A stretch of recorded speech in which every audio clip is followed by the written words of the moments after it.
In today's video, I'm going to teach you how to see your Google Translate history. We will walk through every tap slowly so you can follow along without missing anything. First, open the Google Translate app on your Android phone or on your iPhone.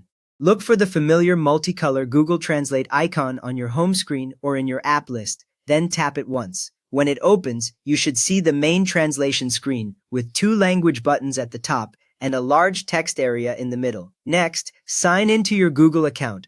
On the Google Translate screen, look near the top right for your account picture or a simple profile icon. Tap that, then choose the Google account you want to use. If you are already signed in, the account selector will briefly appear, then close again. Once your account name shows at the top of that panel, your translations can sync to that account across devices. Now that you are signed in, swipe down on the home screen or tap your account.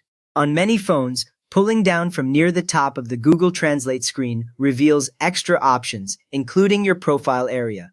If swiping down does not show anything new, simply tap the profile icon or your picture again at the top right.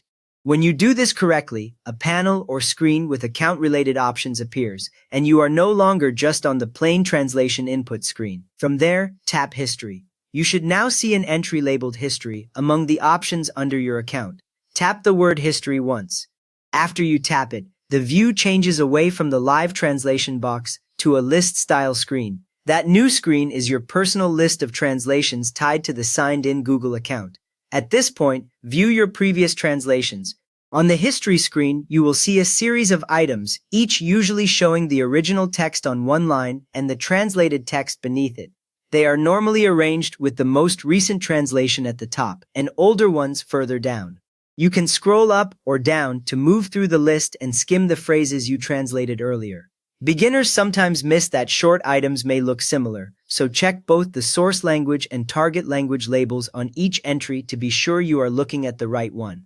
Finally, tap a translation to open it. Find the entry you want to review more closely and tap anywhere on that item. The app opens a detailed view that looks much like the main translation screen, but already filled with that specific text. Here you can clearly see the full original sentence, the complete translation, and the language pair at the top. On many phones, the text is now large enough to read comfortably or copy. You just learned how to open Google Translate, sign in, and view and open items in your translation history.